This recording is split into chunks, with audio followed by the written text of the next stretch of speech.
Hello friends, last video में हमने अध्याय 2 के श्लोक 20 से 24 तक समझा और सुना। जहाँ पर आत्मा अविनाशी है ये जाना। अब आगे 25वें श्लोक से सुनते हैं। अव्यक्तोय मचिन्त्योय मविकार्यो यमुच्यते तस्मादेवं विदित्वैनं नानुशोचितुमर्हसि।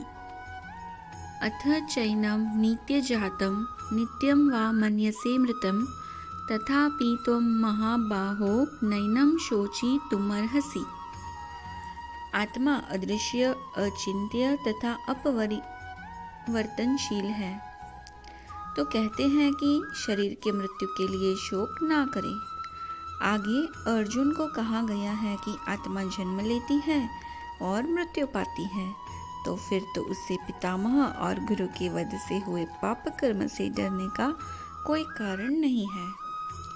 जातस्य हि ध्रुवो मृत्युर्ध्रुवं जन्म मृतस्य च तस्मादपरिहार्यर्थे न त्वं शोचितुमर्हसि। जो जीव जन्म लेता है उसकी मृत्यु निश्चित है और मृत्यु के पश्चात पुनर्जन्म भी निश्चित है। जब तक मुक्ति न मिले तब तक जन्म मरण का चक्र चलता ही रहता है। कुरुक्षेत्र का युद्ध भगवान की इच्छा होने से अनिवार्य हुआ था और सत्य के लिए युद्ध करना तो क्षत्रिय का धर्म है। तो फिर स्व कर्तव्य धर्म का पालन करने में अर्जुन अपने स्वजनों के मौत से भयभीत क्यों होता है? कर्तव्य धर्म का पालन न करने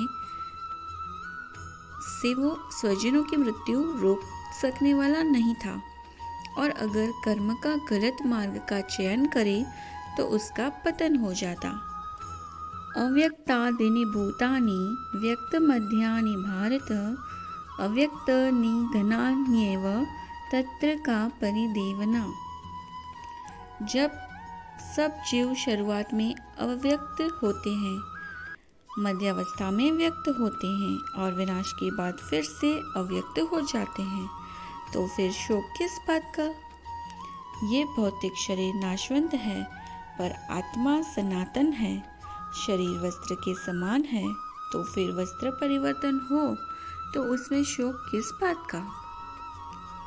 आश्चर्यवत् पश्यति कश्चिदेन माश्चर्यवद्वदति तथैव चान्यः आश्चर्यवचैन मन्ये शृणोति श्रुत्वाप्येनं वेद न चैव कश्चित्। कोई आत्मा को आश्चर्य की तरह देखता है, कोई आश्चर्य से वर्णन करता है, कोई आश्चर्य से सुनता है, जबकि कोई उसके बारे में सुनने के बाद भी समझ नहीं पाता।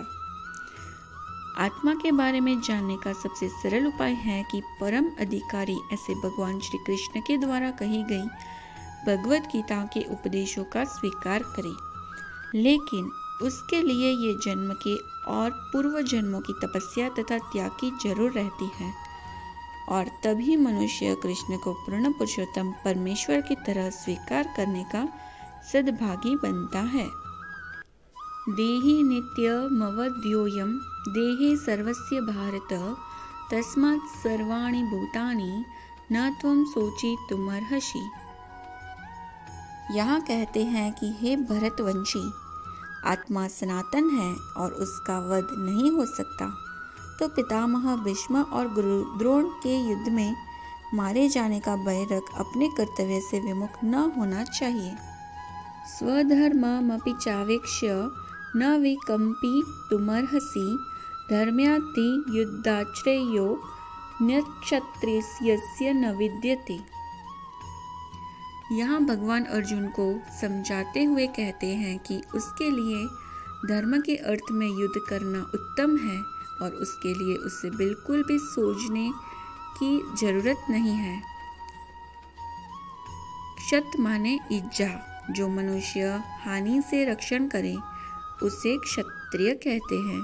क्षत्रियों को वन में शिकार करने की तालीम दी जाती है।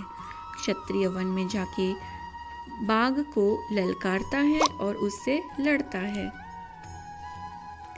ब्राह्मण जैसे पशु का बलिदान देकर स्वर्गलोक प्राप्त करते हैं, वैसे ही रण क्षेत्र में लड़ते हुए राजा या क्षत्रिय को भी स्वर्गलोक की प्राप्ति होती है। जब मनुष्य मुक्त हो जाता है तब आध्यात्मिक बन जाता है। तो फ्रेंड्स, आज के लिए बस इतना ही। अब हम अपने नेक्स्ट वीडियो में मिलेंगे। तब तक के लिए जय श्री कृष्ण।